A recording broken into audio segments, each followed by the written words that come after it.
If you need to reopen a closed Zelle account, follow these straightforward steps to guide you through the process. Ensure you have your account information handy for a smoother experience. Step 1. Gather information. Before you start the reopening process, collect all necessary information, including your email address or phone number linked to your Zelle account and any bank account details associated with it. Step 2. Contact your bank. Reach out to your bank or credit union that offers Zelle. You can do this via their customer service phone number, online chat, or in-person visit. Explain that you want to reopen your closed Zelle account.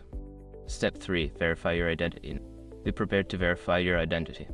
This may involve answering security questions or providing identification documents.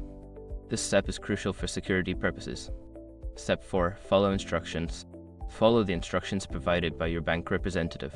They may guide you through the process of reactivating your account or provide you with specific steps to take. Step 5. Confirm reopening. Once you have completed the necessary steps, confirm with your bank that your Zelle account has been successfully reopened. You may want to log into your Zelle account to ensure everything is functioning properly. After completing these steps, you should have your Zelle account reopened and ready for use. If you encounter any issues, don't hesitate to reach out to your bank for further assistance.